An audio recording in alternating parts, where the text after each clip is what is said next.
Aku selingkuh karena kamu miskin, katanya. Tamparannya menghancurkan sisa harga diriku. Tanpa ia tahu, hari itu segalanya tentang hidupnya akan runtuh. Sebelum mulai ceritanya, komen dulu kalian dari kota atau negara mana. Aku pengen tahu. Jangan lupa like, subscribe, dan aktifkan lonceng, supaya channel ini makin berkembang. Pagi itu, Vika terbangun sebelum matahari benar-benar naik. Dinding rumah kontrakan mereka masih dingin. Catnya mulai kusam di beberapa sudut, tapi Vika sudah hafal setiap retaknya. Ia bangun dengan perasaan yang sama seperti hari-hari sebelumnya. Ada beban tipis di dada, bukan karena lelah fisik, melainkan karena kata-kata yang semalam kembali terngiang di kepalanya. Kamu itu harusnya bisa bantu lebih banyak. Ucapan Ardi tidak disertai bentakan. Justru itu yang membuatnya lebih dalam menusuk. Nada datar, seolah fakta yang tak perlu diperdebatkan. Vika menarik napas pelan, lalu bangkit dari kasur. Ia menuju dapur kecil, menanak nasi dan menyiapkan telur goreng sederhana. Gerakannya cekatan, seperti orang yang sudah terbiasa melakukan segalanya tanpa diminta. Di dapur inilah ia sering merasa paling berguna, sekaligus paling tak terlihat. Ardi keluar dari kamar dengan kemeja kerja yang sudah disetrika rapi oleh Vika semalam. Ia langsung duduk di meja makan, membuka ponsel, jarinya sibuk menggulir layar. Kopi, ucapnya singkat, tanpa menoleh. Vika segera menuangkan kopi ke cangkir favorit Ardi. Ia meletakkannya perlahan, seolah takut suara porselen yang terlalu keras bisa memicu sesuatu. Ardi menyesap kopi itu, lalu mengernyit. Gulanya kebanyakan, katanya. Kamu sih, hal kecil begini aja nggak konsisten. Vika tersenyum tipis. Maaf, nanti aku bikinin lagi. Ardi mendengus. Nggak usah, biarin aja. Tapi ya itu, kalau hal kecil aja nggak becus, gimana mau bantu yang besar? Kalimat itu menggantung di udara. Vika menunduk, pura-pura merapikan sendok. Dadanya mengencang, tapi ia menelan rasa itu dalam-dalam. Ia sudah terlalu sering melakukan hal yang sama. Menelan, menyimpan, dan berpura-pura kuat. Dalam pikirannya, Vika sempat menghitung.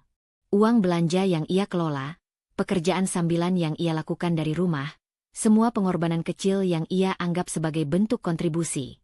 Namun di mata Ardi, semua itu seolah tak pernah cukup karena tidak berbentuk angka besar. Kamu tahu kan, Ardi melanjutkan sambil berdiri, sekarang zamannya hasil. Orang dihargai dari apa yang kelihatan.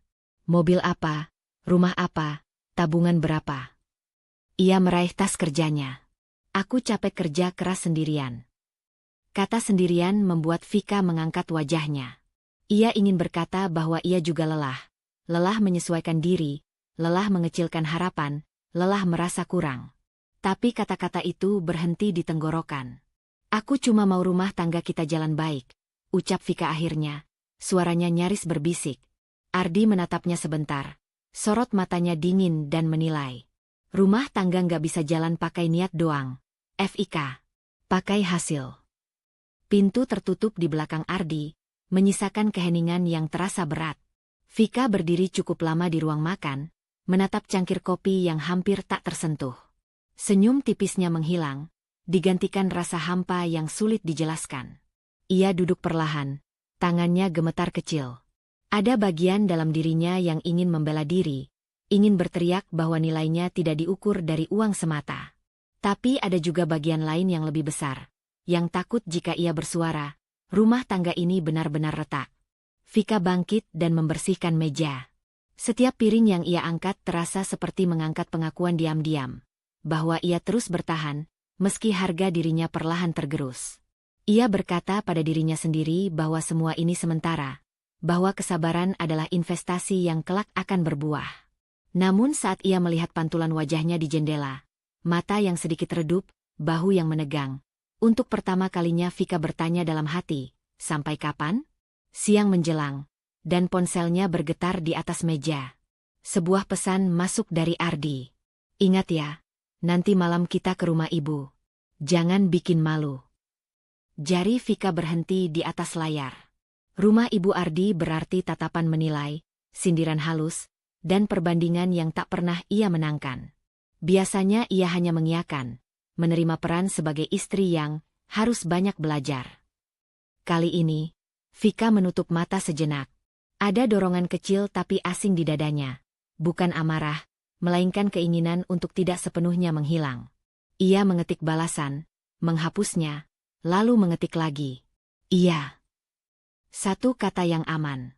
Tapi sebelum meletakkan ponsel, Vika menambahkan pesan kedua.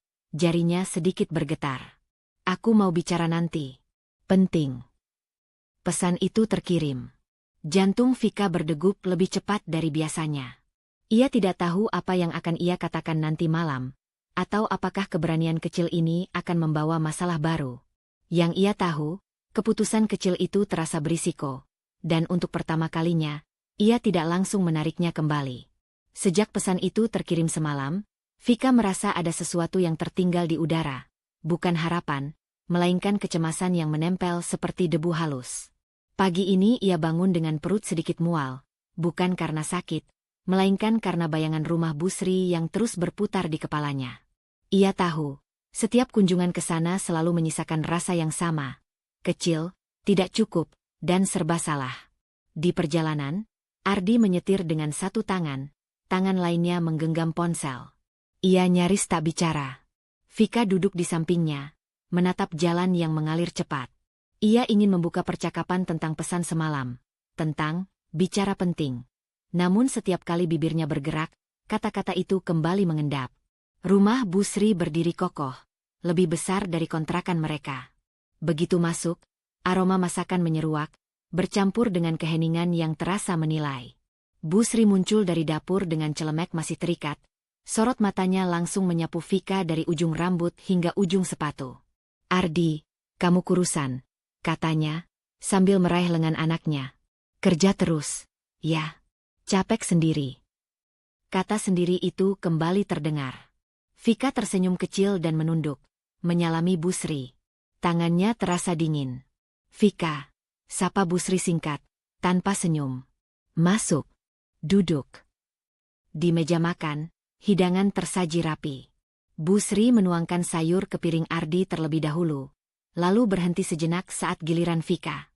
Sendoknya bergerak lambat, seolah sedang mempertimbangkan sesuatu. Kamu masih di rumah saja, kan? Tanya Bu Sri, suaranya terdengar ringan, tapi tatapannya tajam. Vika mengangguk. Iya, Bu. Aku masih ngerjain kerjaan sambilan dari rumah. Bu Sri menghela napas kecil. Zaman sekarang, perempuan juga harus bisa bantu ekonomi. Rumah tangga itu berat, Vika. Gak bisa cuma ngandelin satu orang. Ardi diam, matanya fokus ke piring. Keheningannya terasa seperti persetujuan. Vika merasakan sesuatu di dadanya terkelupas pelan. Ini bukan pertama kalinya Bu Sri berkata seperti itu. Tapi hari ini, setelah semalam Ardi menyinggung hal yang sama, kata-kata itu terasa lebih telanjang. Aku cuma khawatir, lanjut Bu Sri, Ardi itu potensinya besar. Sayang kalau pasangannya nggak bisa ngimbangin. Kalimat itu jatuh tepat di luka lama Vika. Luka yang selama ini ia rawat dengan alasan pengertian dan kesabaran. Ia teringat masa awal pernikahan, saat ia memilih pekerjaan yang lebih fleksibel demi mendukung Ardi. Pilihan yang dulu ia anggap sebagai pengorbanan bersama, kini terdengar seperti kegagalan pribadi. Vika menunduk, jemarinya mencengkeram ujung taplak meja. Ia ingin menjelaskan, ingin berkata bahwa ia tidak bermalas-malasan, bahwa kontribusinya mungkin tak terlihat. Tapi tatapan Bu Sri membuat lidahnya keluh. Kamu dengarkan, Fika. Bu Sri menatapnya lurus. Ibu cuma mau yang terbaik buat Ardi. Vika mengangguk pelan. Iya, Bu. Suaranya nyaris tak terdengar. Di sampingnya, Ardi akhirnya angkat bicara. Ibu cuma ngingetin. Biar Vika juga termotivasi. Motivasi. Kata itu terdengar seperti penghalusan dari sesuatu yang lebih tajam. Vika tersenyum tipis, senyum yang sudah terlatih. Selesai makan, Bu Sri berdiri dan membereskan piring. Ia melirik Vika sekilas. Perempuan itu nilainya kelihatan dari seberapa besar dia meringankan beban suami. Kalimat itu menutup percakapan, seperti palu yang diketuk perlahan tapi pasti. Vika berdiri membantu, tangannya bergerak otomatis. Di dapur, suara piring beradu terdengar lebih keras dari biasanya. Saat mereka pamit, Bu Sri memeluk Ardi erat. Kepada Vika, ia hanya mengangguk singkat. Di mobil, suasana kembali sunyi. Jalanan malam memantulkan lampu-lampu yang terasa asing. "Kamu jangan dimasukin hati," kata Ardi akhirnya. "Ibu memang begitu." Vika menoleh. Ada dorongan kuat untuk berkata, "Lalu kamu bagaimana?" Tapi ia menahan diri. Ia tahu, jika ia berbicara sekarang, ia akan dianggap berlebihan. "Aku ngerti," jawabnya pelan. Namun di dalam dirinya, ada sesuatu yang berubah. Bukan kemarahan, melainkan kesadaran pahit bahwa diamnya selama ini justru membuat orang lain merasa berhak mengukur nilainya. Sesampainya di rumah, Vika masuk kamar lebih dulu. Ia duduk di tepi kasur, menatap lantai. Luka lama tentang harga diri itu kembali terbuka. Lebih lebar, lebih perih, karena kini bukan hanya Ardi yang memandangnya kurang, tapi juga keluarganya. Ponselnya bergetar. Pesan dari Lila masuk, menanyakan kabarnya. Vika menatap layar lama, lalu mengetik satu kalimat, menghapusnya, dan akhirnya menutup ponsel tanpa membalas. Ia memilih diam lagi.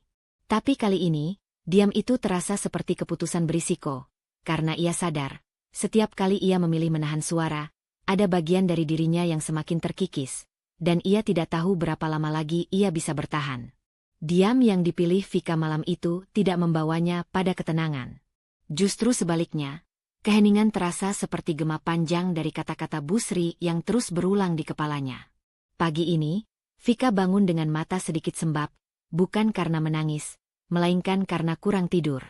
Ada kegelisahan yang tidak kunjung surut, seolah dadanya terus ditekan oleh sesuatu yang tak terlihat. Ardi sudah siap berangkat kerja ketika Vika keluar dari kamar. Ia berdiri di depan cermin, merapikan kerah kemejanya dengan gerakan cepat.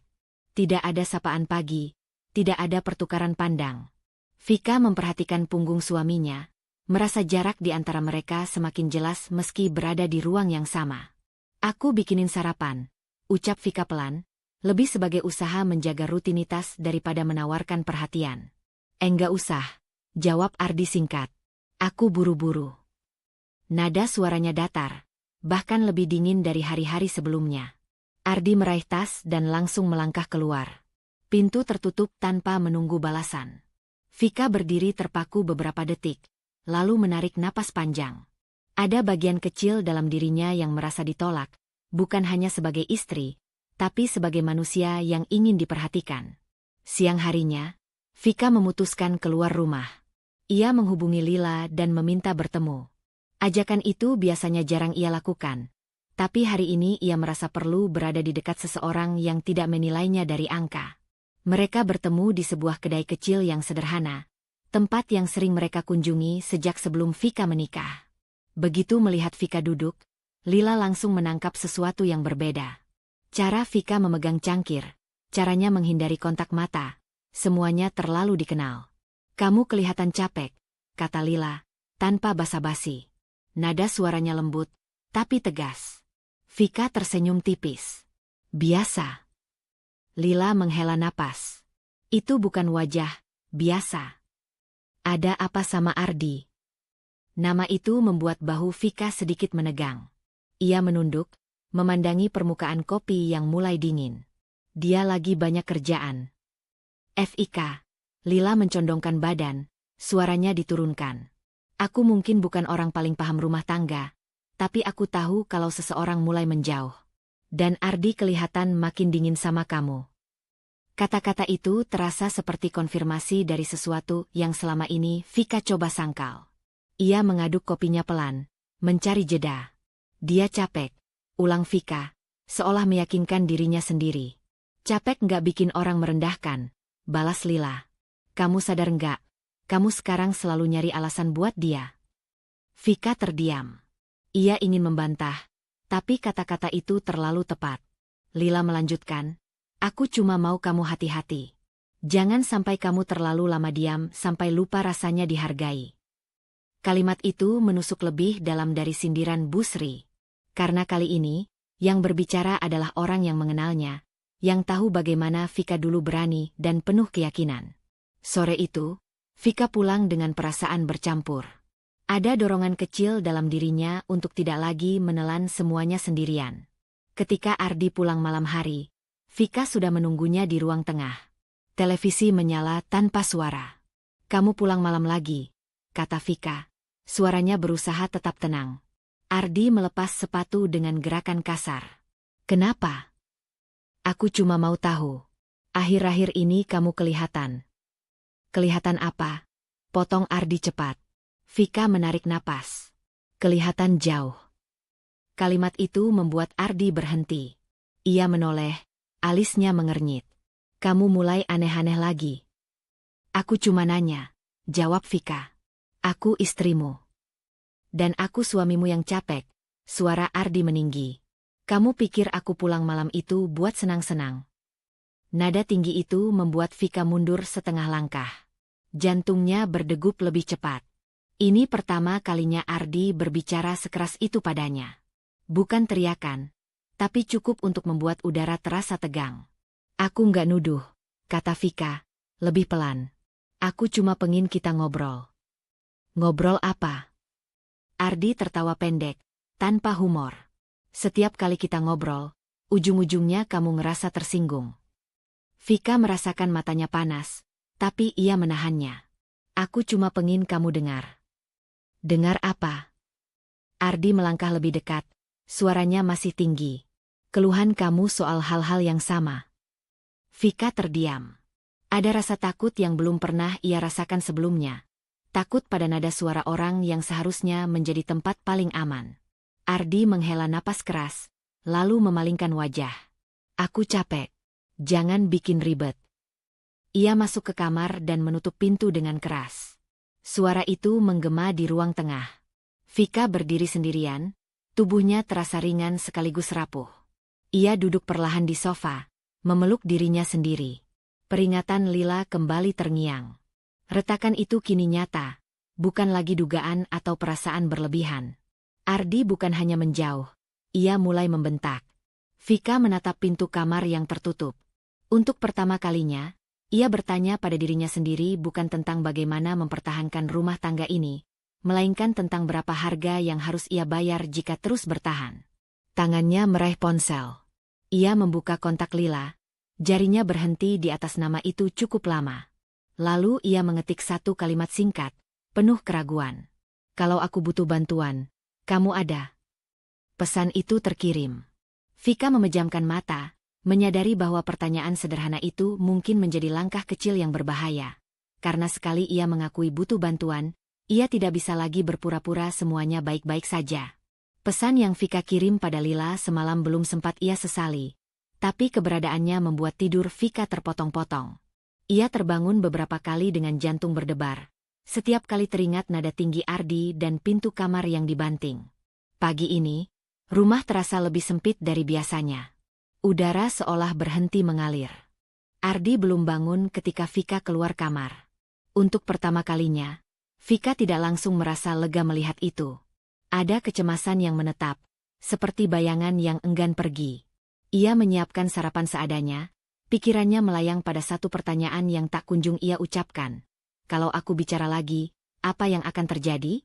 Ponsel Ardi tergeletak di meja makan. Layar menyala karena sebuah notifikasi masuk. Vika tidak berniat melihatnya. Ia tahu betul batas yang selama ini ia jaga. Namun nama yang muncul di layar membuat langkahnya terhenti. Nara. Jarinya membeku di udara. Itu bukan nama rekan kerja yang pernah Ardi sebutkan. Bukan pula nama keluarga. Vika berdiri cukup lama, menatap layar yang kembali menggelap. Ada dorongan untuk menjauh, mengabaikan, berpura-pura tidak melihat apapun. Tapi rasa penasaran yang bercampur takut menahannya di tempat. Ia menyentuh layar ponsel itu. Bukan untuk membuka pesan, katanya pada diri sendiri, hanya untuk mematikannya. Namun layar kembali menyala, dan sebaris kalimat singkat muncul sebagai pratinjau. "Aku kangen. Semalam kamu nggak bilang apa-apa." Vika merasakan sesuatu runtuh di dalam dadanya. Tangannya bergetar, napasnya tertahan. Ia tidak membuka percakapan itu lebih jauh, Tapi kalimat pendek itu sudah cukup untuk menggeser dunia yang selama ini ia pertahankan dengan susah payah. Langkah kaki terdengar dari kamar. Vika tersentak, segera meletakkan ponsel itu kembali ke tempat semula, seolah benda itu panas dan berbahaya. Ardi keluar dengan wajah kusut, matanya langsung menangkap Vika yang berdiri terlalu dekat dengan meja. "Kamu ngapain?" tanyanya cepat. "Ponsel kamu bunyi," jawab Vika jujur, meski suaranya terdengar asing di telinganya sendiri. Ardi mendekat dan mengambil ponsel itu. Sekilas, ekspresi di wajahnya berubah, bukan terkejut, melainkan waspada. Ia membaca cepat, lalu mengunci layar. "Kamu buka?" tanyanya. Nada suaranya rendah. "Enggak," Vika menggeleng. "Tapi aku lihat namanya. Nara." Hening jatuh di antara mereka. Ardi menghela napas panjang, lalu tertawa kecil, tawa yang tidak sampai ke matanya. "Serius, Fika?" katanya. "Kamu mulai curiga tanpa alasan." Pesannya. Vika berhenti, berusaha menjaga suaranya tetap stabil. Kedengarannya nggak biasa. Ardi menyandarkan punggung ke meja. "Itu cuma teman. Kamu jangan lebay." "Teman bilang kangen?" Vika bertanya, kali ini tanpa bisa menahan getar di suaranya. Wajah Ardi mengeras. "Kamu ini kenapa sih? Sejak kapan kamu jadi begini?" Vika membuka mulut untuk menjawab, tapi Ardi lebih dulu melanjutkan. Suaranya meninggi sedikit.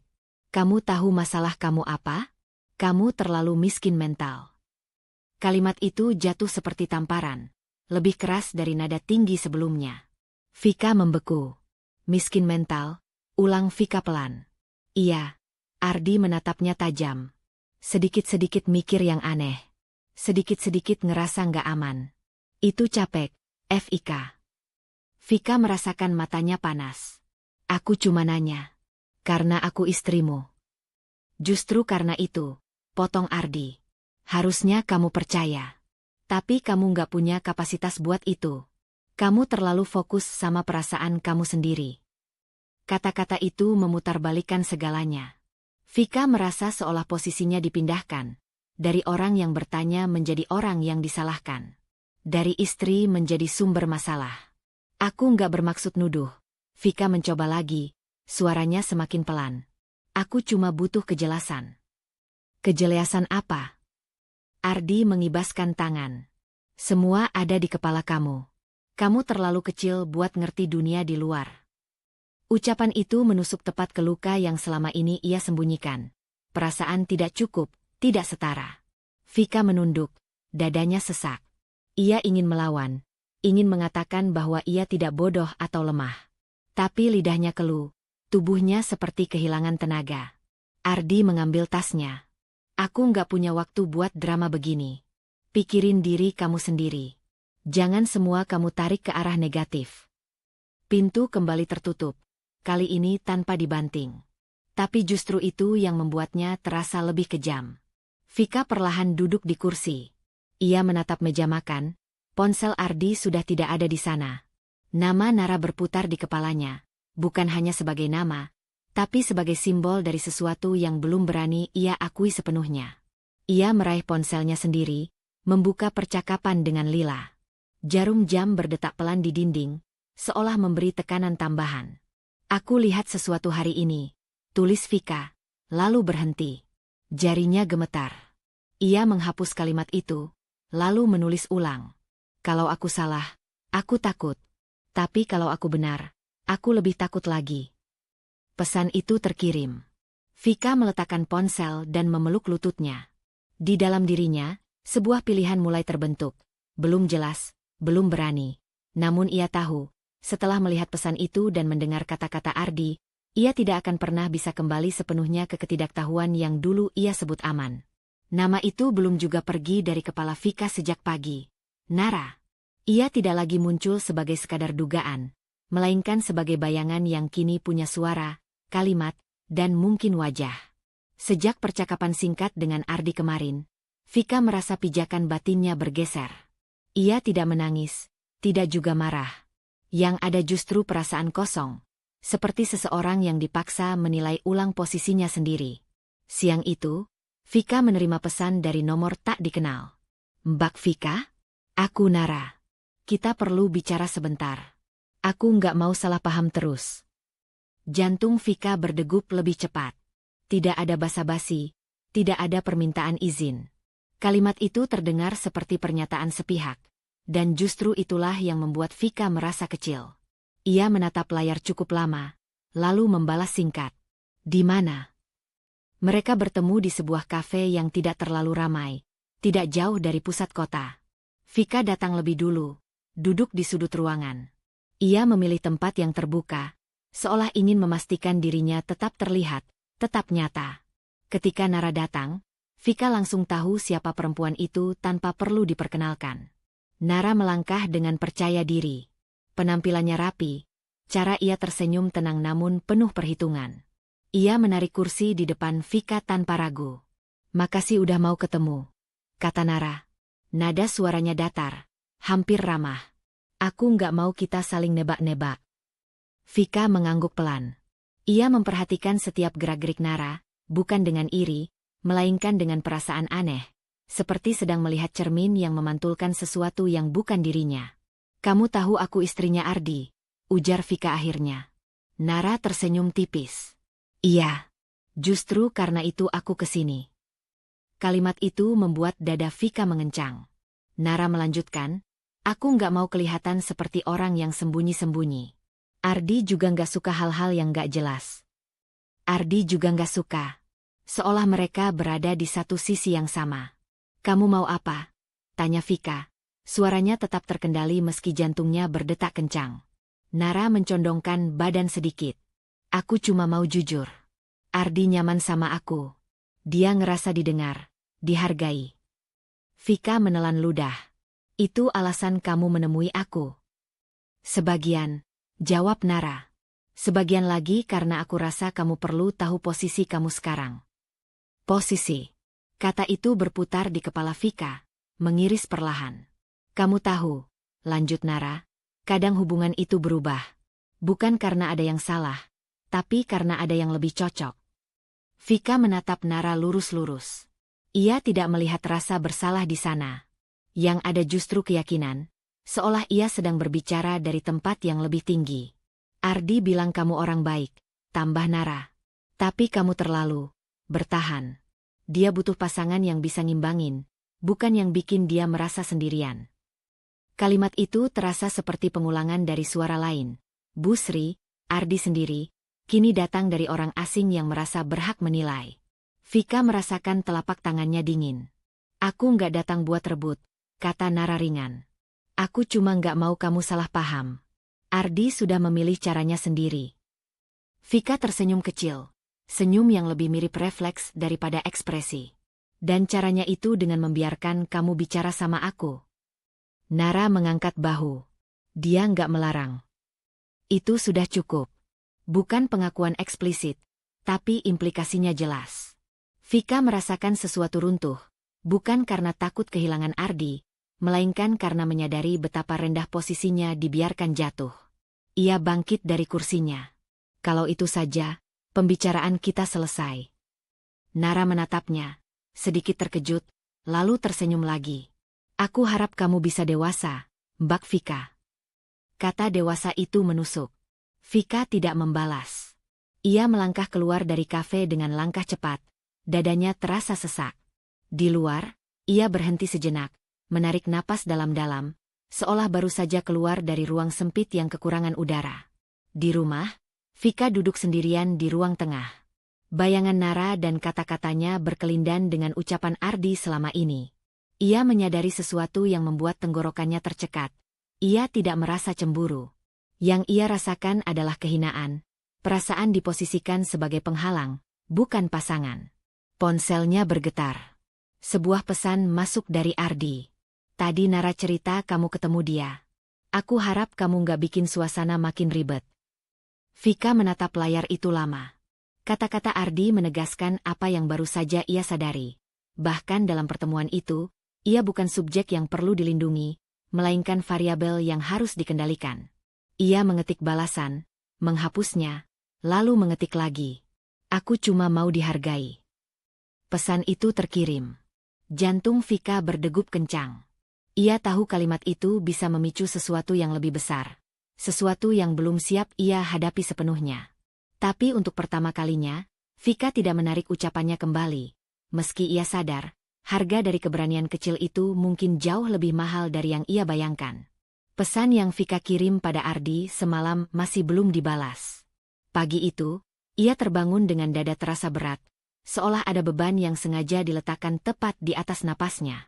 Kalimat "aku cuma mau dihargai" terus terngiang, bukan sebagai tuntutan, melainkan sebagai pengakuan yang akhirnya keluar dari mulutnya sendiri. Pengakuan yang kini membuatnya cemas akan akibatnya. Ardi pulang lebih awal dari biasanya siang itu. Tanpa senyum, tanpa basa-basi, ia berdiri di ambang pintu sambil berkata singkat, pakai baju yang rapi. "Kita ke rumah ibu." Nada suaranya tidak membuka ruang untuk bertanya. Vika mengangguk, meski perutnya langsung melilit. Ia tahu, ini bukan kunjungan biasa. Ini adalah panggilan. Di rumah Busri, suasana terasa berbeda sejak awal. Tidak ada sapaan hangat, tidak ada tanya kabar.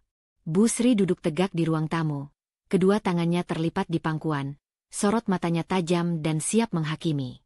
Ardi duduk di sebelahnya, diam, seolah menyerahkan panggung sepenuhnya pada ibunya. "Kamu bikin masalah apa lagi?" tanya Busri tanpa pembuka. Vika terkejut. "Aku cuma apa?" potong Busri cepat. Ardi pulang ke sini dengan kepala penuh. "Kamu pikir rumah tangga itu tempat meluapkan perasaan gak jelas?" Vika menoleh ke Ardi, berharap ada pembelaan, atau setidaknya tanda bahwa ia tidak sendirian. Tapi Ardi menunduk, lalu berkata datar, "Aku capek, Bu." Kalimat itu seperti vonis. Busri mengangguk, seolah mendapat pembenaran. "Kamu dengar sendiri, kan?" Busri menatap Vika lurus. "Anakku kerja banting tulang. Kamu tinggal di rumah, masih sempat bikin ribut." Vika merasakan telinganya berdengung. "Bu, aku nggak pernah bermaksud bikin ribut. Aku cuma pengen bicara baik-baik sama Ardi." "Bicara baik-baik?" Busri tertawa pendek. "Bicara itu ada waktunya. Ada tempatnya. Bukan setiap kamu merasa nggak nyaman." Nada merendahkan itu mengingatkan Vika pada pertemuannya dengan Nara, perempuan yang bahkan bukan bagian dari keluarganya, tapi berani menentukan posisinya.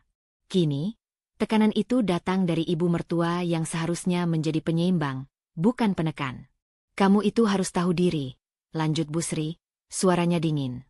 "Kamu menikah dengan Ardi, bukan sebaliknya. Jangan bikin dia merasa salah hanya karena kamu merasa kurang." Kata kurang menggantung berat di udara. Vika menunduk, jemarinya saling menggenggam erat. Ia merasa diperas dari dua arah, oleh suami yang menolak mendengar, dan oleh ibu mertua yang menutup semua kemungkinan pembelaan. "Bu," Vika mencoba lagi, suaranya bergetar tapi jelas. "Aku cuma minta dihargai." Busri berdiri. Gerakannya tegas, penuh otoritas. "Dihargai itu datang kalau kamu pantas dihargai." Kalimat itu menghantam Vika lebih keras dari yang ia duga.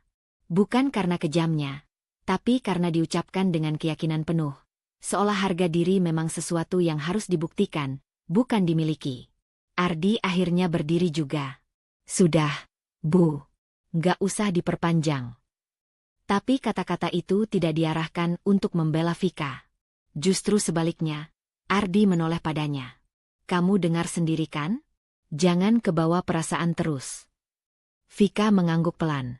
Tubuhnya terasa ringan, seperti kehilangan pegangan. Di dalam dirinya, ada suara kecil yang mulai bertanya, "Kalau ini bukan rumah, lalu di mana?"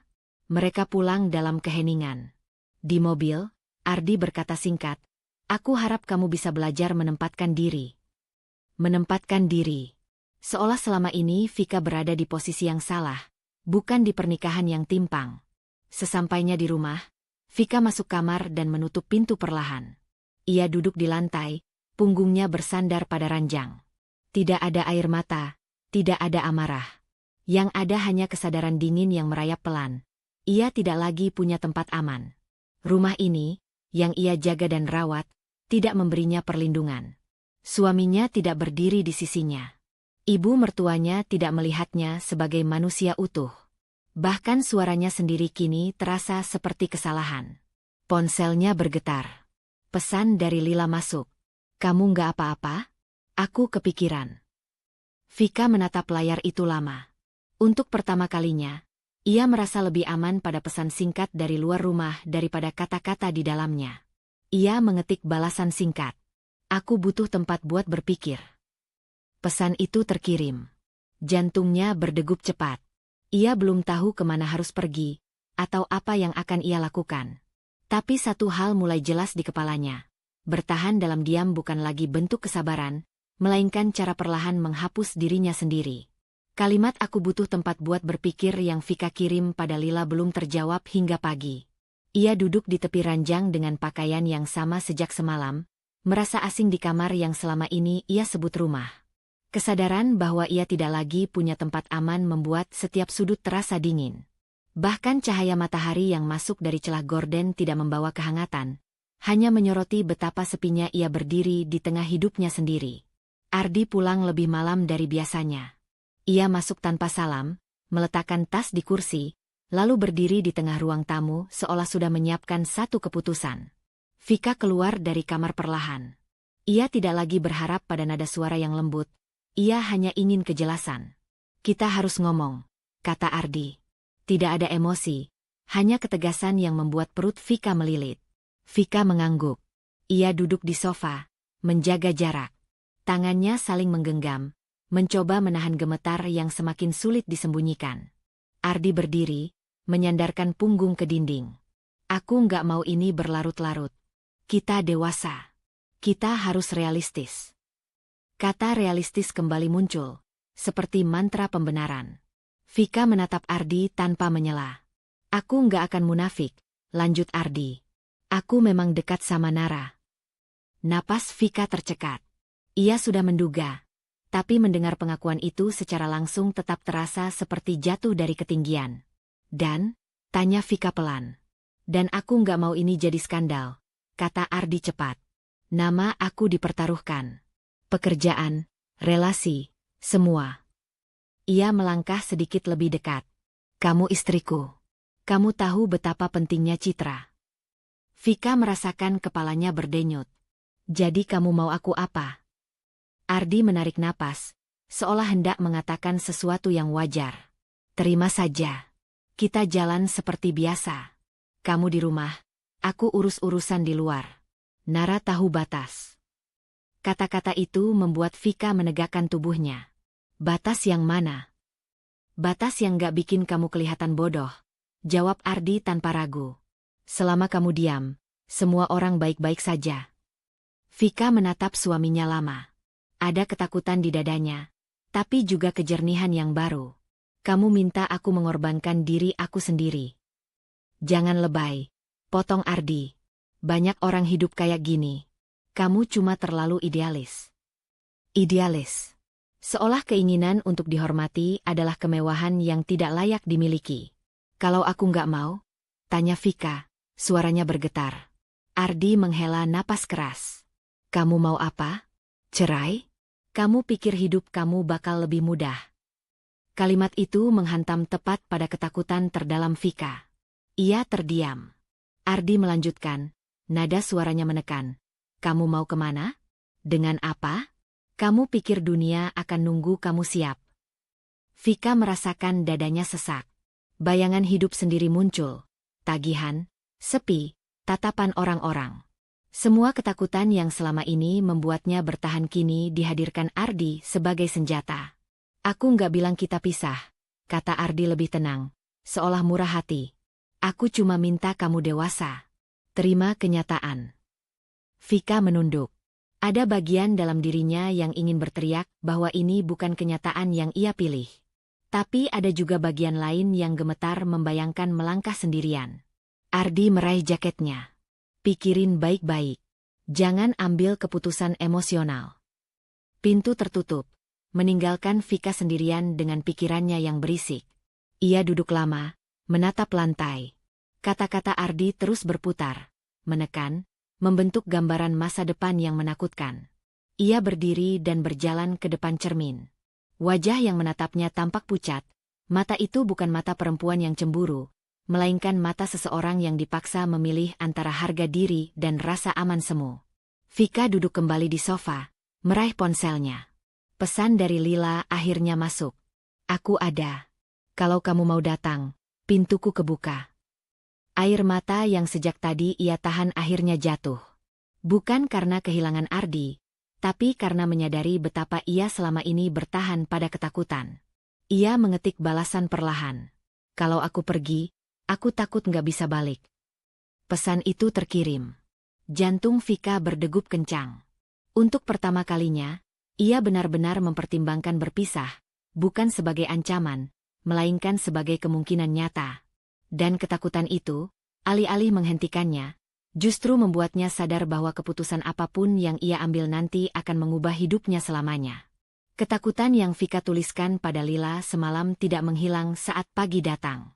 Justru sebaliknya, rasa itu mengendap lebih dalam, bercampur dengan sesuatu yang baru, kelelahan. Ia duduk di ruang tamu dengan tas kecil di sampingnya, menunggu. Rumah terasa sunyi, terlalu sunyi untuk disebut tempat pulang. Ketika pintu terbuka dan Lila masuk dengan wajah khawatir, Vika baru menyadari betapa lama ia menahan semuanya sendirian. Kamu yakin mau keluar rumah? Tanya Lila pelan. Vika mengangguk. Aku cuma mau tahu, kalau aku berdiri sendiri, aku berdiri di mana? Lila tidak banyak bertanya. Ia hanya menepuk bahu Vika sebentar sebelum mengajaknya pergi. Di dalam mobil, suasana hening, tapi bukan hening yang menekan. Ada ruang bernapas yang selama ini Vika rindukan. Mereka berhenti di sebuah kantor kecil di pinggir kota. Tidak megah, tapi rapi dan tenang. Lila menoleh sebelum turun. Reno orangnya lugas. Dia nggak akan nyuruh kamu apa-apa. Dia cuma jelasin pilihan. Pilihan. Kata itu membuat dada Vika berdebar. Selama ini, hidupnya terasa seperti lorong sempit tanpa pintu samping. Di dalam, seorang pria menyambut mereka dengan sikap tenang. Saya Reno, katanya sambil menjabat tangan Vika. Lila bilang kamu perlu bicara. Nada bicaranya tidak menghakimi, tidak pula terlalu empatik. Vika duduk dan untuk beberapa detik hanya menatap meja di depannya, mengumpulkan keberanian. Aku istri Ardi, ucap Vika akhirnya. Dan aku sedang dipaksa menerima sesuatu yang aku nggak sanggup terima. Reno mengangguk, memberi isyarat agar Vika melanjutkan. Tidak ada interupsi, tidak ada ekspresi terkejut. Hanya perhatian penuh yang membuat Vika merasa suaranya punya tempat. Aku diminta diam, kata Vika. Demi citra. Reno menyandarkan tubuhnya sedikit ke belakang. Diam itu pilihan. Tapi penting buat tahu, pilihan itu ada konsekuensinya. Vika menelan ludah. Kalau aku nggak diam. Kamu punya hak untuk menolak, jawab Reno tenang. Sebagai istri, kamu punya hak atas perlindungan, rasa aman, dan martabat. Kata martabat membuat mata Vika berkaca-kaca. Selama ini, kata itu terasa asing dalam pernikahannya. Aku nggak punya banyak, lanjut Vika cepat, seolah perlu membela diri. Aku nggak kerja tetap. Rumah ini. Bukan soal punya atau tidak, potong Reno lembut. Hukum tidak menilai istri dari penghasilannya. Kalimat itu sederhana, tapi dampaknya besar. Vika terdiam. Untuk pertama kalinya, ia mendengar seseorang menyatakan hal itu tanpa embel-embel syarat. Reno menjelaskan dengan bahasa yang mudah dipahami. Ia tidak menyebut pasal atau istilah rumit, hanya skenario. Apa yang bisa Vika lakukan jika ia memilih bertahan, dan apa yang terjadi jika ia memilih pergi. Setiap kemungkinan disampaikan tanpa ancaman, tanpa dorongan. Tidak ada keputusan yang ringan, kata Reno. Tapi ada keputusan yang jujur pada diri sendiri. Vika merasakan sesuatu bergeser di dadanya. Bukan keberanian penuh, tapi cahaya kecil yang membuat gelap tidak lagi total. Kalau aku pergi, tanya Vika pelan, apa aku pasti sendirian? Reno menatapnya. Sendirian itu kondisi. Tapi tidak selalu berarti kehilangan. Lila yang sejak tadi diam akhirnya bersuara. Kamu nggak harus mutusin apapun hari ini. Vika mengangguk. Ia tahu. Tapi yang berubah adalah cara ia melihat masa depan. Untuk pertama kalinya, Ia tidak lagi melihat jurang, melainkan jalan sempit yang mungkin bisa ia lalui. Sore itu, saat mereka keluar dari kantor, Vika menarik napas panjang. Udara terasa lebih ringan. Ia tahu masalahnya belum selesai, bahkan mungkin akan semakin berat. Tapi kini ia punya peta, meski belum tahu akan melangkah sejauh apa. Ponselnya bergetar. Pesan dari Ardi masuk. "Kamu kemana hari ini?" Vika menatap layar itu lama. Biasanya ia akan menjawab cepat, memberi penjelasan panjang agar tidak memicu kecurigaan. Kali ini, ia mengetik satu kalimat singkat. "Aku urus urusanku." Pesan itu terkirim. Jantung Vika berdegup kencang. Ia tahu balasan itu bisa memicu pertanyaan, bahkan kemarahan. Tapi di balik rasa takut itu, ada sesuatu yang baru tumbuh. Kesadaran bahwa ia berhak memiliki urusan sendiri, dan bahwa jalan keluar yang nyata tidak lagi terasa mustahil. Alasan Ardi atas pesan singkat Vika datang terlambat, tapi dampaknya menghantam lebih keras dari dugaan. Sejak sore itu, rumah terasa seperti menunggu badai. Vika merasakan ketegangan mengendap di setiap sudut, di lantai yang berderit saat diinjak, di jam dinding yang berdetak terlalu keras, di pintu yang seolah bisa terbuka kapan saja dengan amarah di baliknya. Ketika Ardi akhirnya pulang, wajahnya tidak menyimpan lelah, hanya kesal yang belum menemukan sasaran. Ia melempar kunci ke meja tanpa menatap Vika. Jaketnya ditanggalkan dengan gerakan kasar. "Kamu sekarang punya urusan sendiri?" tanyanya dingin. Vika berdiri di dapur, tangan masih memegang lap. Ia mengangguk kecil. "Aku cuma keluar sebentar." "Dengan siapa?" Nada Ardi meninggi satu tingkat, cukup untuk membuat jantung Vika berdegup lebih cepat. "Teman." Ardi tertawa pendek, tanpa humor. "Sekarang kamu pintar jawab singkat." Kata-kata itu menempel seperti tuduhan. Vika menahan diri untuk tidak menjelaskan panjang lebar seperti biasa. Ia teringat suara Reno yang tenang, tentang hak dan pilihan. Tapi mengingatnya di hadapan Ardi terasa berbeda. Lebih sulit, lebih berisiko. Ponsel Ardi bergetar di atas meja. Ia melirik layar sekilas, lalu mengangkatnya dan berjalan menjauh. Vika tidak berniat mendengar, namun suara Ardi meninggi, menembus jarak. "Aku tahu," katanya tajam. "Bukan sekarang." Hening sejenak, lalu suara yang lebih ditekan. "Jangan paksa aku." Vika memejamkan mata. Ia tidak perlu mendengar nama itu untuk tahu siapa di seberang. Nara. Perempuan yang kini bukan lagi bayangan, melainkan tekanan nyata yang merembes ke rumahnya. Di sisi lain kota, Nara duduk dengan punggung tegak, rahangnya mengeras. "Sampai kapan?" desaknya melalui sambungan telepon. "Aku nggak mau jadi rahasia selamanya.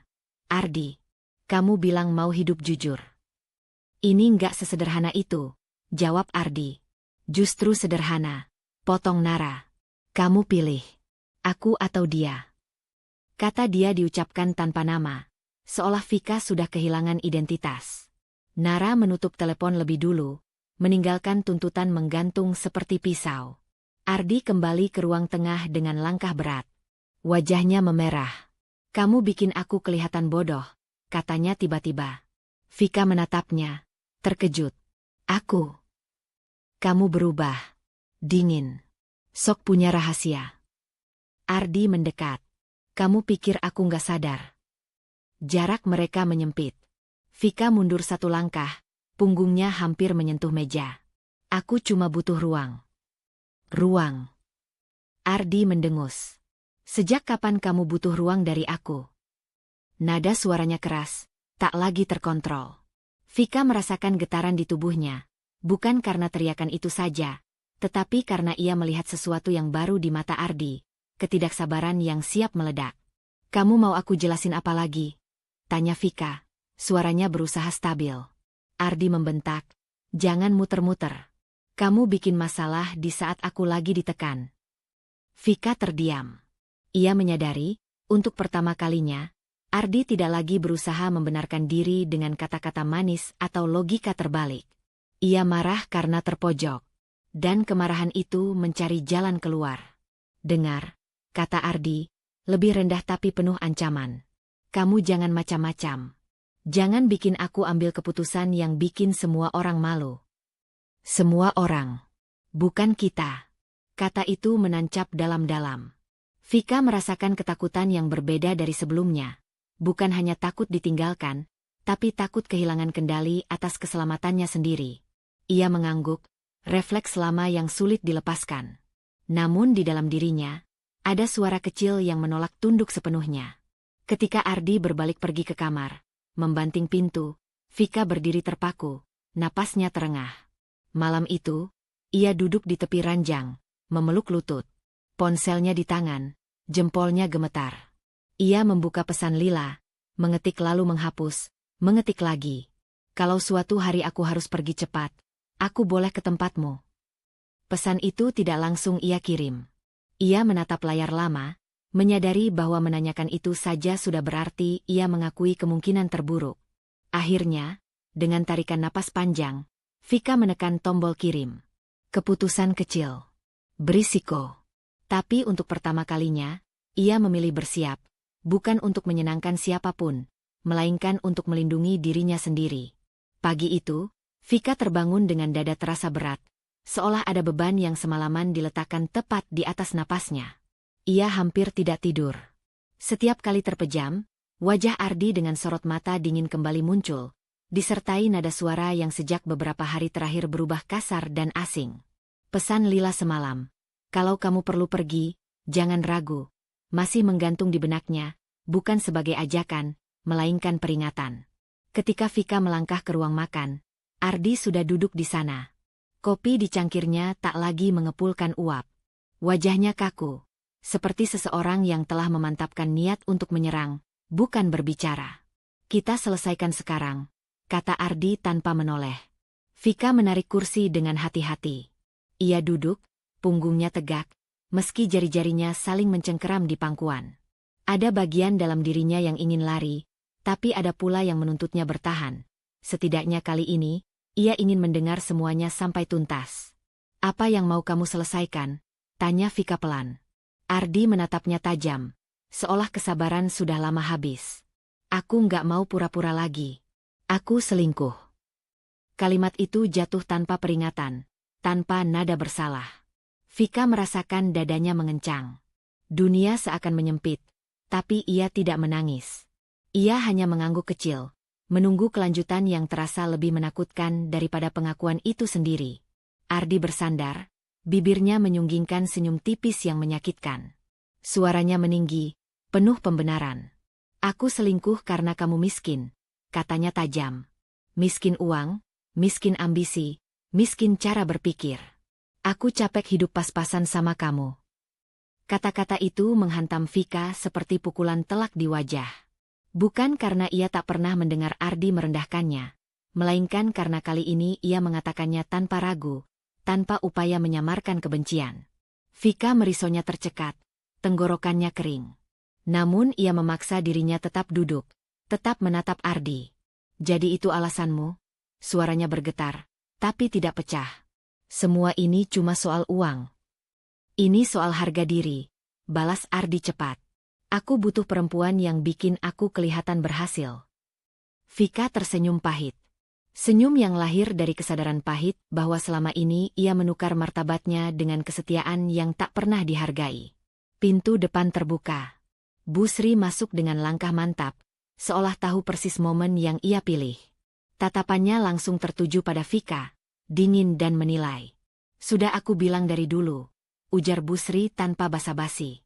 Kalau perempuan itu nggak bisa ngangkat hidup suaminya, ya wajar kalau suaminya cari yang lain. Vika menoleh. Untuk pertama kalinya, ia tidak menunduk di hadapan ibu mertuanya. Bu, saya istri Ardi. Bu Sri tersenyum tipis, meremehkan. Istri itu harus tahu diri. Jangan cuma numpang hidup. Kalimat itu membuka luka lama yang selama ini Vika kubur rapat, tentang harga diri, tentang perasaan selalu menjadi pihak yang kurang. Dadanya bergetar. Tapi kali ini bukan hanya karena sedih. Ada amarah yang mulai bangkit, meski belum berani ia lepaskan. Aku sudah melakukan yang aku bisa, ucap Vika pelan, lebih pada dirinya sendiri. Ardi tertawa singkat. Itu masalahnya. Cuma itu yang bisa kamu lakukan. Vika berdiri. Gerakannya pelan, Tapi pasti. Ia mengambil tasnya, memasukkan ponsel dan dompet. Setiap gerakan terasa seperti menarik kembali serpihan dirinya yang selama ini ia tinggalkan demi menjaga rumah tangga. "Kamu mau kemana?" tanya Ardi, nada suaranya waspada. "Aku cuma mau keluar," jawab Vika singkat. Ia tidak menjelaskan. Ia tidak merasa perlu lagi. Bu Sri menggeleng, sinis. "Drama. Dari dulu kamu cuma bisa drama." Vika berhenti sejenak di ambang pintu. Ia menoleh, menatap dua orang yang selama ini menjadi pusat hidupnya. Dadanya sakit, tapi kepalanya lebih jernih dari sebelumnya. "Aku belum kalah," katanya lirih, nyaris tak terdengar. Lalu ia melangkah pergi. Di luar, cahaya matahari terasa menyilaukan. Vika berjalan tanpa tujuan jelas, membiarkan air mata akhirnya jatuh. Bukan karena pengakuan Ardi semata, melainkan karena ia baru menyadari betapa kecil dirinya dibuat selama ini, dan betapa lama ia membiarkannya terjadi. Ponselnya bergetar. Pesan dari Lila masuk. "Aku di sini." Vika menatap layar lama. Ia belum membalas. Jarinya gemetar, bukan karena ragu, melainkan karena satu kesadaran baru mulai tumbuh. Bertahan atau pergi bukan lagi soal cinta, melainkan soal menyelamatkan diri. Dan keputusan apapun yang ia ambil setelah hari ini, risikonya akan mengubah hidupnya selamanya. Episode 11, Tamparan yang Mengakhiri Diam. Sisa siang itu berjalan lambat bagi Vika. Setelah keluar dari rumah pagi tadi, ia tidak benar-benar pergi jauh. Ia duduk lama di taman kecil dekat kompleks, membiarkan kepalanya dipenuhi ulang-ulang kalimat Ardi yang tak henti menusuk. "Aku selingkuh karena kamu miskin." Kalimat itu bukan sekadar hinaan. Ia menjelma menjadi vonis atas seluruh hidup yang selama ini ia jalani dengan patuh. Menjelang sore, Vika kembali ke rumah.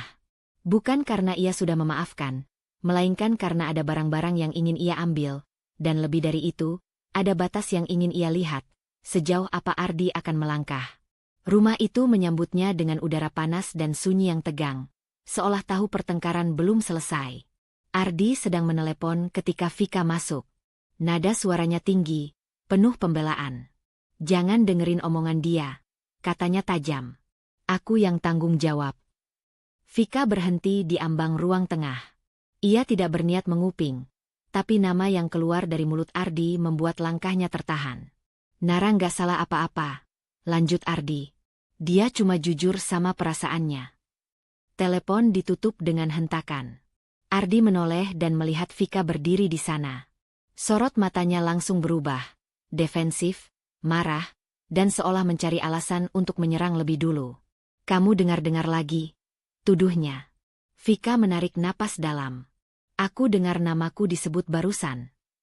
Ardi mendengus. "Kamu selalu bikin masalah. Nara sampai tertekan karena kamu." Kalimat itu membuat Vika melangkah maju. Ada getaran di dadanya, bukan tangis, melainkan sesuatu yang lebih keras. "Aku istrimu, Ardi. Yang tertekan itu aku." "Jangan bawa-bawa status," bentak Ardi. "Nara lebih ngerti aku daripada kamu selama ini." Nama itu diucapkan dengan penuh pembelaan, seolah Nara adalah pihak yang harus dilindungi dari Vika. Sesuatu di dalam diri Vika bergeser. Ia merasa asing di rumahnya sendiri. "Aku nggak pernah berniat menyakitimu," ucap Vika, suaranya rendah tapi jelas. "Tapi kamu sudah melakukannya berkali-kali." Ardi melangkah mendekat.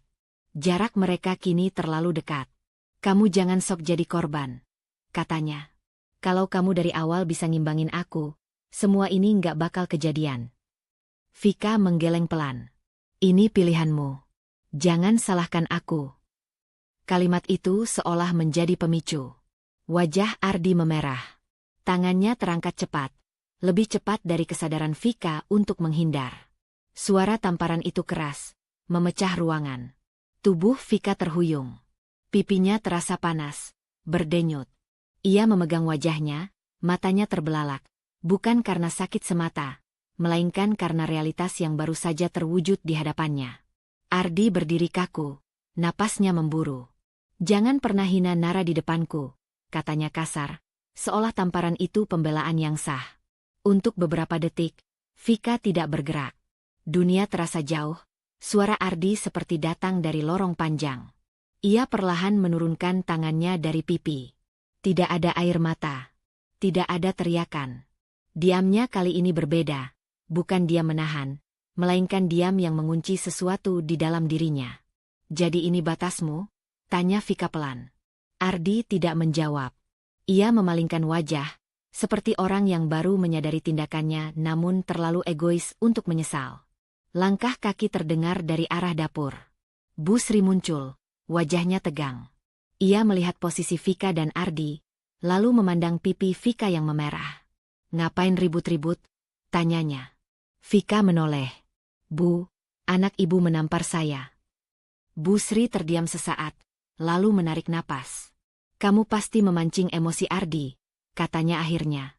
Laki-laki itu capek kerja. Kamu jangan cari gara-gara. Kalimat itu menutup pintu terakhir yang tersisa. Vika mengangguk kecil, bukan karena setuju, melainkan karena tidak ada lagi yang perlu diperdebatkan. Ia berbalik menuju kamar, mengambil tas yang tadi pagi belum sempat ia kemasi penuh. Setiap lipatan baju dimasukkan dengan gerakan terkontrol, seolah ia sedang menguatkan keputusan di setiap sentuhan. Ardi mengikuti ke pintu kamar. Kamu jangan lebay. Aku cuma... Vika berhenti dan menatapnya. Tatapannya tenang, terlalu tenang. Tadi itu bukan cuma. Ardi terdiam.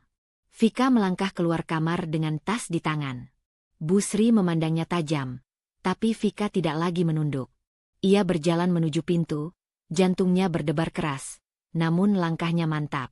Di ambang pintu, ia berhenti sejenak. Bukan untuk pamit, melainkan untuk memastikan dirinya sendiri mendengar keputusan itu jelas di kepalanya.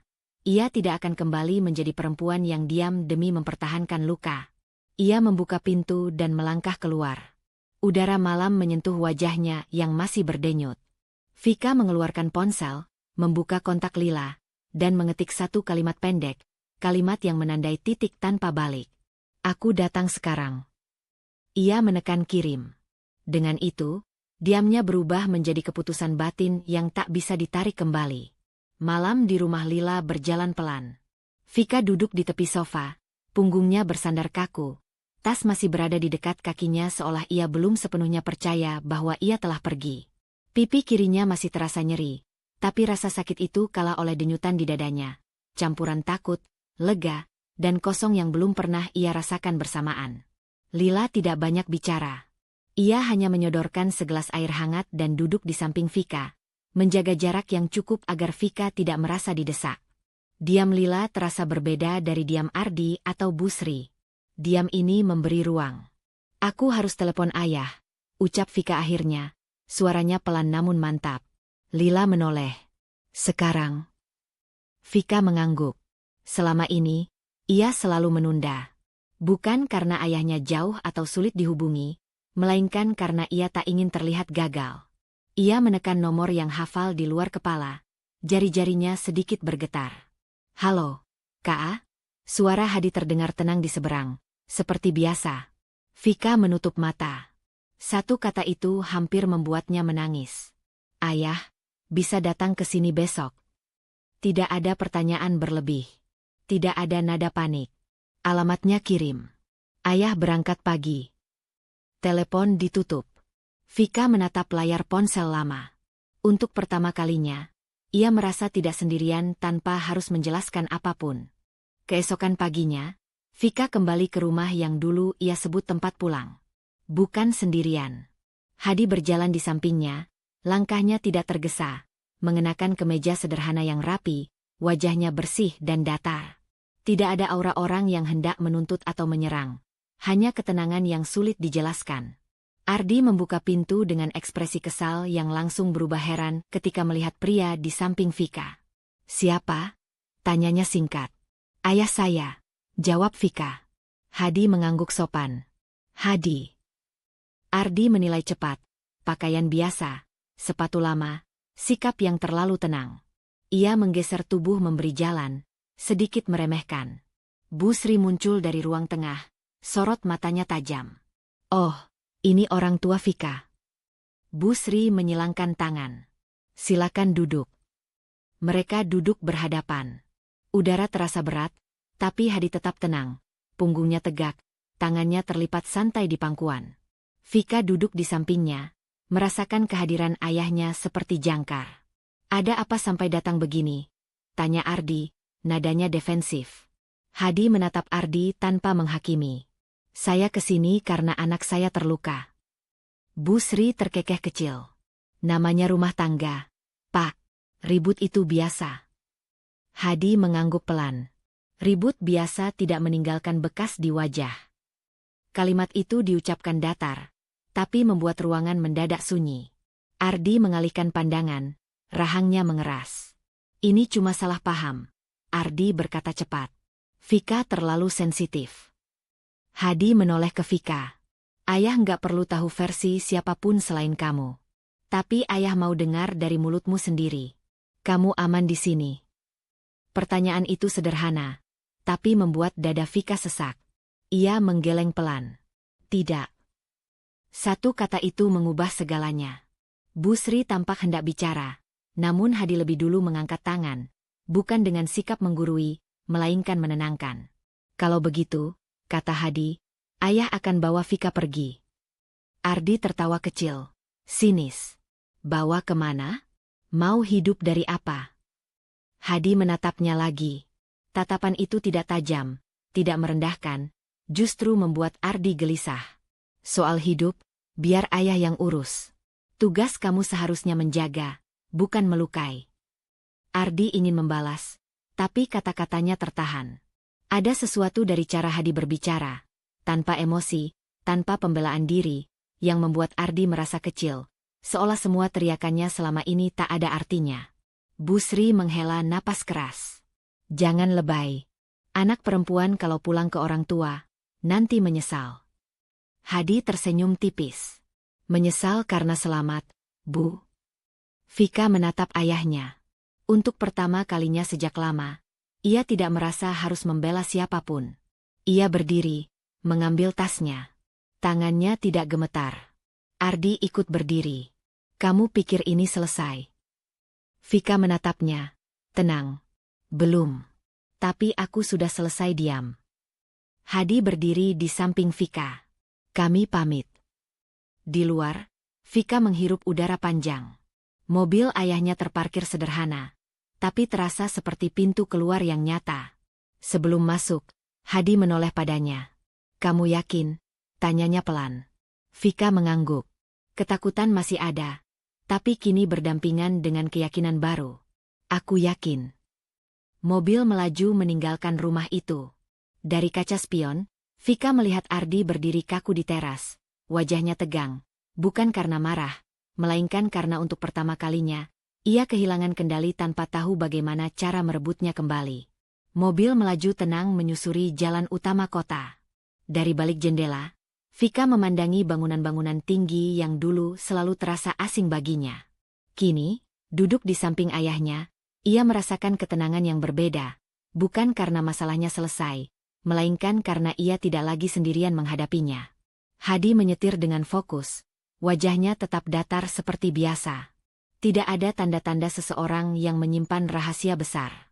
Itulah sebabnya Vika selama ini tidak pernah bertanya terlalu jauh. Ayahnya hidup sederhana, berbicara seperlunya, dan selalu menekankan satu hal. Martabat tidak diukur dari apa yang terlihat. Kita mau kemana? Yah? Tanya Vika akhirnya. Ke kantor. Jawab Hadi singkat. Vika mengangguk, meski sedikit heran. Ia mengira mereka akan langsung pulang ke rumah ayahnya. Mobil berhenti di depan sebuah gedung besar berlapis kaca, dengan logo hotel ternama terpasang di bagian atas. Vika menatap papan nama itu, jantungnya berdebar aneh. Ini? Suaranya menggantung. Hadi mematikan mesin. Tempat ayah kerja. Sebelum Vika sempat bertanya lebih jauh, pintu gedung terbuka. Seorang pria berjas rapi bergegas keluar. Wajahnya penuh hormat. Pak Hadi, rapat sudah siap. Vika menoleh cepat ke ayahnya. Ada sesuatu yang bergeser di dalam dadanya. Keheranan yang bercampur dengan potongan-potongan ingatan masa kecil. Ayahnya yang selalu bepergian singkat, telepon-telepon malam yang tak pernah dijelaskan, dan sikap tenang yang seolah tidak pernah terguncang oleh uang. Di dalam ruang rapat, Beberapa orang berdiri menyambut. Tidak ada yang memandang Vika dengan heran, seolah kehadirannya sudah wajar. Hadi berjalan ke kursi utama, duduk tanpa ragu. Mulai saja, katanya. Vika duduk di samping, pikirannya berputar. Ia akhirnya menyadari, tanpa perlu penjelasan panjang, bahwa ayahnya bukan sekadar pegawai. Cara orang-orang menunggu instruksinya, mencatat setiap kata, dan menahan napas sebelum ia berbicara, menjelaskan semuanya. Setelah rapat selesai, Hadi menoleh pada Vika. Kamu sekarang tahu. Vika menatapnya lama. Kenapa ayah nggak pernah bilang? Hadi tersenyum tipis. Karena ayah ingin kamu dinilai sebagai Vika, bukan sebagai anak pemilik apapun. Kata-kata itu menghantam Vika pelan tapi dalam. Selama ini, ia menahan hinaan karena dianggap tidak punya apa-apa, tanpa tahu bahwa ia justru berasal dari sesuatu yang selama ini ia lindungi dengan diam. Di tempat lain, Ardi mondar-mandir di ruang tamu rumahnya. Sejak kepergian Vika, ada kekosongan yang mengganggu, bukan karena rindu, melainkan karena kehilangan kendali. Ponselnya berdering. Sebuah nomor tak dikenal. Selamat siang, Pak Ardi. Suara di seberang terdengar profesional. Kami dari manajemen Hotel Arwana Group. Kami ingin mengonfirmasi kehadiran Anda dalam acara keluarga yang diadakan oleh Pak Hadi. Ardi terdiam. Pak Hadi siapa? Hadi Prasetya, jawab suara itu. Pemilik jaringan hotel kami. Ponsel hampir terlepas dari tangannya. Tunggu. Hadi? Ayahnya Vika. Benar, Pak. Sambungan terputus. Ardi berdiri terpaku, napasnya memburu. Seluruh kalimat yang pernah ia ucapkan, tentang miskin, tentang tidak sejajar, berputar kembali, kini menertawakannya. Bu Sri keluar dari kamar, melihat wajah anaknya pucat. Ada apa? Ardi menelan ludah. Bu, ayah Vika itu, pemilik hotel besar. Bu Sri tertawa singkat, refleks menolak. Ngaco kamu. Tadi manajemen hotel yang nelepon. Ardi berbisik. Semua milik dia. Wajah Bu Sri berubah. Senyumnya runtuh, digantikan keterkejutan yang sulit disembunyikan. Ia duduk perlahan, seolah lututnya kehilangan tenaga. Seluruh kebanggaan yang selama ini ia bangun, merendahkan Vika, merasa lebih tinggi, runtuh dalam sekejap. Jadi selama ini, gumam Bu Sri. Dia sengaja kelihatan sederhana, lanjut Ardi, suaranya parau. Dan aku. Ia tidak melanjutkan. Tidak perlu. Kesadarannya sudah cukup menyiksa. Sore itu, Vika berdiri di balkon hotel, memandangi kota dari ketinggian yang belum pernah ia rasakan. Hadi berdiri di sampingnya, memberi ruang. Kamu marah? Tanya Hadi. Vika menggeleng pelan. Aku cuma sedih. Semua hinaan itu ternyata nggak pernah soal aku. Hadi menatapnya lembut. Kamu tidak salah memilih hidup sederhana. Yang salah adalah orang yang mengukur nilai manusia dengan uang. Ponsel Vika bergetar. Pesan masuk dari Ardi, panjang dan terbata-bata, penuh tanda tanya dan penyesalan yang belum ia pahami sepenuhnya. Vika membaca sekilas, lalu mengunci layar. Dadanya terasa sesak, bukan karena takut, melainkan karena ia tahu apa yang akan datang. Rahasia telah terbuka. Kesombongan telah runtuh. Dan kini, ia berdiri di persimpangan yang lebih berbahaya. Konfrontasi yang tak bisa lagi dihindari, dengan posisi yang sepenuhnya berubah. Pagi itu, Vika duduk di ruang tunggu kantor hukum dengan punggung tegak dan tangan terlipat rapi di pangkuan. Jantungnya berdegup teratur, bukan karena ragu, melainkan karena ia sedang menahan emosi agar tidak meluap. Semalam, pesan-pesan Ardi kembali datang, panjang dan berputar, penuh permohonan yang terlambat. Vika membacanya tanpa menjawab. Setiap kata terasa asing, seolah ditulis oleh orang yang baru sadar setelah segalanya runtuh. Pintu kaca terbuka. Reno keluar, mengenakan kemeja sederhana dan map tipis di tangan. Tatapannya tenang, profesional, tanpa menggurui. Semua sudah siap, katanya. Kita ajukan hari ini. Vika mengangguk. Ia berdiri, langkahnya mantap mengikuti Reno masuk ke ruang konsultasi. Di meja, berkas-berkas tersusun rapi, bukti pesan, catatan kejadian, laporan medis tentang memar di pipinya yang sudah memudar. Setiap lembar kertas terasa seperti serpihan hidup yang selama ini ia kumpulkan diam-diam. "Kamu yakin?" tanya Reno sekali lagi. Suaranya rendah, memastikan pilihan ini benar-benar milik Vika. Vika menatap berkas itu, lalu menatap lurus. "Aku yakin." Tanda tangan itu tercetak jelas. Dengan satu tarikan napas panjang, Vika menggoreskan namanya. Tidak ada air mata. Yang ada hanya kelegaan pahit, seperti menutup pintu yang terlalu lama dibiarkan terbuka. Siang menjelang ketika mereka tiba di rumah yang dulu ia sebut rumah bersama. Hadi menunggu di mobil, memberi ruang. Reno berjalan di samping Vika sampai ke teras, lalu berhenti. "Aku tunggu di luar," katanya. "Kalau perlu, panggil." Vika mengangguk. Ia memutar gagang pintu dan masuk. Ardi ada di ruang tengah, duduk gelisah. Wajahnya tampak lelah, bukan karena bekerja, melainkan karena terkejut oleh kenyataan yang datang bertubi-tubi. Ketika melihat Vika, ia berdiri terlalu cepat. "Vika," ucapnya, suaranya rapuh. "Aku mau bicara." Vika menaruh tas di meja, lalu mengeluarkan map tipis berisi salinan berkas. "Aku juga." Ia meletakkan map itu di hadapan Ardi. "Aku sudah ajukan cerai." Ardi menatap map itu, lalu menatap Vika, seperti berharap ada tawa kecil yang menandakan semua ini lelucon. "Kamu nggak bisa gini," katanya tergesa. "Kita bisa perbaiki." "Aku salah. Aku." "Kamu menamparku," potong Vika tenang. "Dan kamu melakukannya untuk membela perempuan lain." Ardi terdiam. Bu Sri muncul dari dapur, wajahnya tegang. "Apa ini?" tanyanya. "Gugatan cerai," jawab Vika tanpa menoleh. "Dan satu lagi." Ia melangkah ke pintu kamar, mengambil koper yang sudah ia siapkan sebelumnya. Ardi mengikutinya. Panik. "Kamu mau kemana?" "Ini rumah kita." Vika berhenti dan menoleh. Tatapannya jernih, tidak menyimpan kebencian. "Ini rumah atas namaku." Ardi membeku. "Apa maksudmu?" "Dokumen kepemilikan atas nama Vika," sambung Reno dari ambang pintu, masuk tepat waktu. "Sah." Bu Sri tersentak. "Kamu bohong." Vika menggeleng pelan. "Aku tidak pernah berbohong. Aku hanya tidak pernah pamer." Ardi mundur setapak. Wajahnya pucat, rahangnya gemetar. "Kamu mau usir aku?" Vika mengangguk. "Iya." Kata itu sederhana, tapi memotong sisa-sisa kuasa Ardi.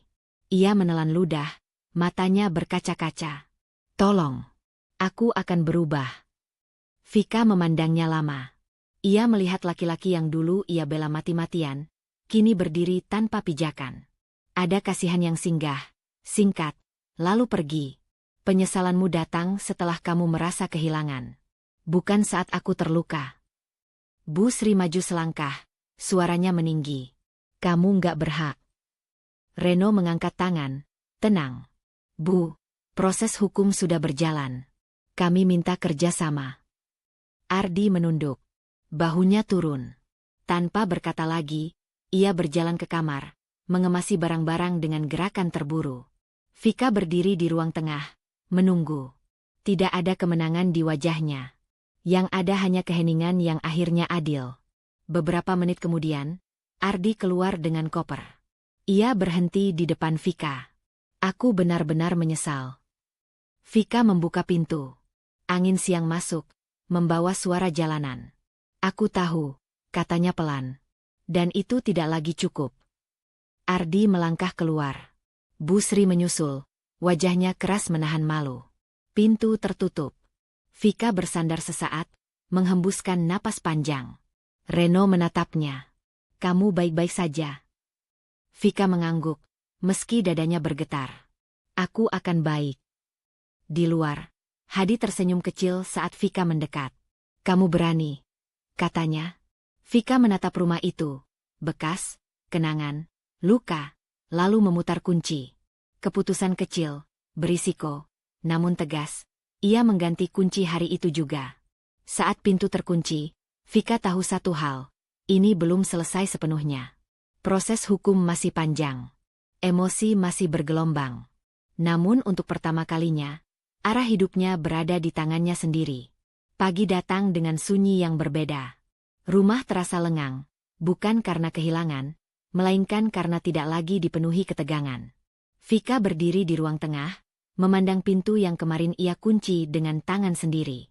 Jejak koper Ardi sudah lama hilang, namun dampaknya masih bergaung di dadanya, bukan sebagai luka yang menganga, melainkan bekas yang mulai mengering.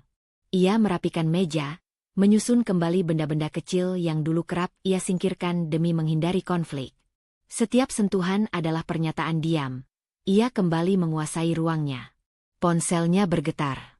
Pesan dari Reno masuk singkat, profesional, dan menenangkan. Putusan sementara keluar. Proses berjalan sesuai rencana. Kamu aman. Vika menutup mata sejenak. Aman. Kata itu kini berarti lebih dari sekadar perlindungan hukum. Aman berarti ia tidak lagi harus mengecilkan diri. Hadi datang menjelang siang. Ia berdiri di ambang pintu, tidak masuk sebelum Vika mempersilakan. Kebiasaan kecil yang selalu membuat Vika merasa dihormati. Ayah bawa makan, katanya, mengangkat tas kertas sederhana. Mereka makan di meja dapur. Tidak ada pembahasan tentang hotel, rapat, atau kekuasaan. Hadi bertanya tentang rencana Vika hari ini, dan Vika menjawab jujur. Aku mau cari tempat kerja baru. Aku ingin berdiri dari keringatku sendiri. Hadi menatapnya lama, lalu tersenyum. Ayah percaya. Kalimat itu menghangatkan, bukan menekan. Vika tahu ia bisa meminta apa saja, modal, jabatan, perlindungan, namun ia memilih jalan lain. Ia ingin sembuh tanpa ketergantungan. Sore hari, Lila datang membawa kopi. Ia memandang Vika yang kini tampak lebih tegak. Kamu kelihatan tenang, katanya, heran. Aku lelah berperang, jawab Vika. Aku memilih damai. Mereka duduk di teras, membiarkan senja turun. Lila tidak memberi nasihat, hanya menemani. Kehadirannya selalu seperti itu, penyeimbang yang tidak memaksa. Malamnya, Vika membuka laci dan menemukan berkas lama. Catatan-catatan kecil tentang mimpi yang pernah ia tunda. Kursus yang ingin ia ambil. Usaha kecil yang dulu dianggap tak sepadan. Ia mengeluarkan satu lembar dan menempelkannya di dinding. Bukan sebagai target besar, melainkan pengingat, ia berhak bercita-cita tanpa dihina. Ponselnya kembali bergetar. Nomor Ardi. Vika menatap layar lama. Dulu, panggilan itu selalu membuatnya siaga. Kini, ia mengangkat dengan napas tenang. Aku minta maaf. Suara Ardi terdengar patah. Aku benar-benar salah. Vika mendengarkan sampai tuntas. Tidak ada amarah yang tersisa, hanya kejelasan. Aku menerima permintaan maafmu, katanya pelan. Tapi aku tidak kembali. Di seberang, ada jeda panjang. Aku mengerti, jawab Ardi akhirnya. Telepon ditutup. Vika meletakkan ponsel di meja. Ada rasa lega yang menyusup, bukan karena ia menang, melainkan karena ia tidak lagi terikat pada pengakuan orang yang pernah merendahkannya. Konflik utama yang menghantui batinnya, apakah ia berharga tanpa disahkan oleh orang lain, kini terjawab. Hari-hari berikutnya berjalan sederhana. Vika mengikuti wawancara, belajar, gagal kecil, lalu bangkit lagi. Ia menolak tawaran mudah yang menyandarkan namanya pada ayah. Ketika Hadi menanyakan alasannya, Vika menjawab jujur. Aku ingin melihat diriku berhasil dengan namaku sendiri. Hadi mengangguk, bangga tanpa perlu kata. Suatu pagi, Vika berdiri di depan cermin. Bekas memar telah lama hilang, namun pelajarannya tinggal. Ia menyematkan pin kecil di kerah, hadiah dari Lila, simbol keberanian. Ia keluar rumah dengan langkah mantap, menyapa tetangga, membuka hari dengan senyum yang tidak dipaksakan. Di persimpangan jalan, Vika berhenti sejenak. Dunia di depannya tidak menjanjikan kemudahan, tetapi ia tidak lagi takut. Ia tahu kapan harus berkata cukup, kapan harus pergi, dan kapan harus bertahan untuk dirinya sendiri. Ia melangkah maju. Dengan damai. Dengan martabat. Dan dengan keyakinan bahwa harga diri yang pulih adalah kekayaan yang tak bisa dirampas siapapun. Dalam hidup, Cinta dan kebersamaan tidak pernah seharusnya menuntut kita kehilangan martabat. Jika suatu hubungan membuatmu mengecil, terluka, dan meragukan nilai dirimu sendiri, berhenti sejenak dan dengarkan suara hatimu. Keberanian terbesar bukan bertahan dalam luka, melainkan memilih menghormati diri sendiri, meski harus melangkah sendirian. Harga diri adalah fondasi kebahagiaan yang sejati. Tanpanya, apapun yang kita miliki akan terasa kosong. Terima kasih telah mengikuti perjalanan Vika hingga akhir. Semoga kisah ini menjadi penguat bagi siapapun yang sedang belajar bangkit dan berdamai dengan masa lalu. Sampai bertemu di cerita berikutnya. Tetap jaga hati, rawat keberanian, dan jangan pernah meremehkan nilai dirimu sendiri.